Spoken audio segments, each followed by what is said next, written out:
नमस्कार. माझं नाव आहे कल्पेश पाटील. मी एक कन्सल्टंट क्लिनिकल सायकोलॉजिस्ट आहे.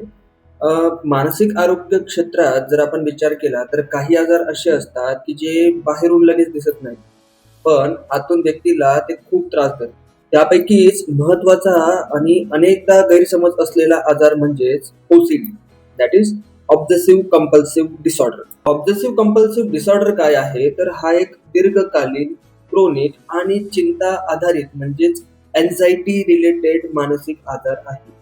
या आजारामध्ये काय होतं, तर व्यक्तीच्या मनात वारंवार अनियंत्रित आणि त्रासदायक विचार, प्रतिमा किंवा आपण त्याला भावना निर्माण होणे असं म्हणू शकतो. हे जे विचार असतात, हे विचार इतके तीव्र असतात, की व्यक्तीच्या मनावर आणि त्याच्या आयुष्यावर खूप गंभीर परिणाम करत असतात.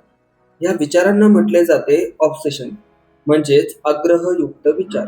आता हे जे विचार असतात ते व्यक्तीच्या इच्छेविरुद्ध येतात आणि अनेकदा भीती, शंका किंवा अपराधीपणाची भावना व्यक्तीच्या मनात निर्माण करत असतात. उदाहरणार्थ, माझ्याकडून काही चुकीचे होईल का? मी कोणाला इजा तर करणार नाही ना? मी स्वच्छ आहे का? की अजूनही जंतू असतील माझ्या शरीरावर? या पद्धतीचे विचार जस्ट लाइक अँक्झायटी व्यक्तीच्या मनात निर्माण होतात. आता हे जे विचार असतात ते व्यक्तीच्या मनात फक्त एकदाच येत नाहीत, तर सतत पुन्हा-पुन्हा येतात आणि व्यक्तीला खूप अस्वस्थ करतात. या विचारांमुळे निर्माण होणारी जी तीव्र चिंता आहे ती कमी करण्यासाठी व्यक्ती काही विशिष्ट कृती किंवा मानसिक प्रक्रिया वारंवार करतो. यांना कंपल्शन असे म्हणतात. या विचारांमुळं निर्माण होणारी जी तीव्र चिंता आहे ती कमी करण्यासाठी व्यक्ती काही विशिष्ट पद्धतीची कृती किंवा मानसिक प्रक्रिया वारंवार करत राहतो. त्यालाच म्हणतात कंपल्शन्स, म्हणजेच बाध्यकारी कृती.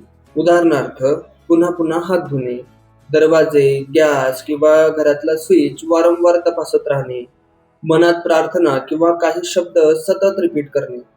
वारंवार त्या गोष्टींची पुनरावृत्ती होत असते. एखादी वस्तू एकदम परफेक्ट आणि पद्धतशीर पद्धतीने जोपासणे किंवा लावणे.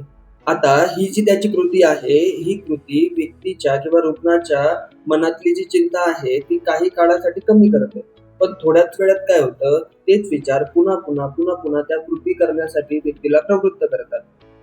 आता ही जी कृती जो व्यक्ती करतो, त्या कृतीबद्दल बहुतेक वेळा त्याला असं वाटत असतं, की ही जी कृती आहे, ही कृती बेसलेस आहे. याचा काही अर्थ नाहीये, कारण हे खरं नाहीये. पण काय होतं, की तरीही त्या ज्या कृती आहेत, व्यक्तीकडनं थांबवणं किंवा ते विचार थांबवणं हे खूप कठीण जाते. त्यामुळे त्यांना निराशा निर्माण होते, कधी-कधी त्यांना लाज पण वाटते. ऑब्सेसिव्ह कंपल्सिव्ह डिसऑर्डर जो आहे, तो फक्त स्वच्छतेचा किंवा परफेक्शन असणारा विषय नाही. तर तो मेंदूतील जे रासायनिक बदल असतात, विचारांच्या पद्धती असतात आणि भावनिक प्रतिक्रिया असतात, यांच्याशी संबंधित एक गंभीर मानसिक विकार आहे. हा जो OCD आहे, तो व्यक्तीच्या दैनंदिन कामकाजावर असेल किंवा नातेसंबंधावर असेल किंवा व्यक्तीच्या आत्मविश्वासावर असेल, खूप मोठ्या प्रमाणात परिणाम करत असतो. महत्त्वाची गोष्ट म्हणजे योग्य वेळी समज, वेळेवर ओळख आणि योग्य उपचार घेतल्यास ऑब्सेसिव्ह कंपल्सिव्ह डिसऑर्डर हा पूर्णपणे नियंत्रणात आणता येतो. आता यामध्ये जर आपण OCDच्या लक्षणांचा विचार केला, तर त्यामध्ये प्रमुख 2 लक्षणं असतात. म्हणजेच ऑब्सेशन आणि कंपल्शन, म्हणजे आग्रहयुक्त विचार आणि बाध्यकारी कृती किंवा विचारांवर आधारित असलेली कृती.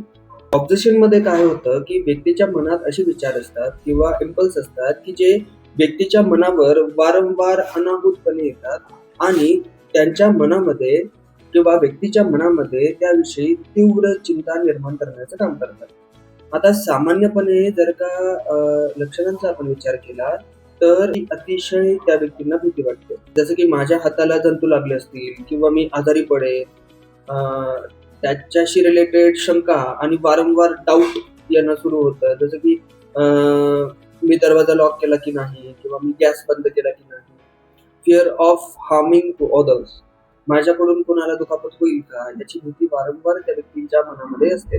याच्यामध्ये काय आहे, तर अचानकपणे जे नकोसे विचार असतात किंवा चुकीच्या किंवा धार्मिक पद्धतीचे किंवा लैंगिक विचार व्यक्तीच्या मनामध्ये येणे. तसेच परफेक्शनची गरज आहे असं व्यक्तीला वाटतं. आता यामध्ये काय होतं, की सर्व ज्या वस्तू असतील व्यक्तीच्या आजूबाजूला, त्या अगदी सरळ आणि नीटच असल्या पाहिजेत. सेकंड म्हणजे बाध्यकारी कृती जी व्यक्तीकडनं वारंवार पद्धतीने होत असते किंवा आपल्याला दिसायला मिळते. ती अशी कृती असते किंवा मानसिक क्रिया असतात ज्यामध्ये व्यक्ती ऑब्सेशन्समुळे निर्माण झालेली चिंता कमी करण्यासाठी ती वारंवार करत असते. आता यामध्ये सामान्य लक्षणांचा जर का आपण विचार केला तर वारंवार हात धुणे, दिवसातून 20 वेळा 30 वेळा हात धुणे, गरज नसली तरी सुद्धा वारंवार पद्धतीने हात धुणे, तसेच वारंवार तपासणी करणे, दरवाजा बंद आहे का, गॅस बंद आहे का, स्विच मी ऑफ केलाय का, या गोष्टी सर्व पुन्हा पुन्हा तपासणे, तसेच गणना किंवा रिपीट करणे. आता एखादी गोष्ट आपण दिवसातनं ठराविक वेळा करतो, पण ओसीडी बाधित रुग्णाला वारंवार वारंवार त्या गोष्टी रिपीट कराव्याशा वाटतात. आता यामध्ये महत्वाचा मुद्दा म्हणजे ओसीडी बाधित रुग्णाच्या मनात एक सायकल तयार होते, जसे की ऑब्झेशन म्हणजे विचार, प्लस एन्झायटी म्हणजे चिंता, प्लस कंपल्शन म्हणजे कृती, आणि त्याच्यातनं मिळणारा त्याला टेम्पररी रिलीफ. त्याच्यानंतर त्याला थोडा आराम मिळतो. मग पुन्हा पुन्हा ह्या ज्या प्रक्रिया असतात, ऑब्झेशन, एन्झायटी, कंपल्शन आणि टेम्पररी रिलीफ, या गोष्टी वारंवार होत असतात. आता आपण बघणार आहोत की ओसीडी म्हणजे ऑब्झेशन कंपल्शन डिसऑर्डर या आजारावर उपचार काय आहे. ऑब्झेशन कंपल्शन डिसऑर्डर हा जो आजार आहे हा एक गंभीर मानसिक विकार असला तरी उपचारामुळे तो पूर्णपणे नियंत्रणात आणला जातो. अनेक लोक योग्य उपचार घेतल्यानंतर पुन्हा सामान्य आणि आनंदी जीवन जगू शकतात. ओसीडीच्या उपचारामध्ये प्रामुख्याने 3 गोष्टींचा समावेश होतो. यामध्ये मानसोपचार आहेत. ओसीडी साठी सर्वात प्रभावी उपचार म्हणजे cognitive behaviour therapy. Cognitive behaviour थेरपीमध्ये व्यक्तीच्या विचारांची जी थिंकिंग पॅटर्न असतं व्यक्तीच्या मनातलं आणि वर्तनाची म्हणजेच व्यक्तीचं जे बिहेवियर असतं याचं सखोल समज करून त्यामध्ये सकारात्मक बदल घडवून आणले जातात.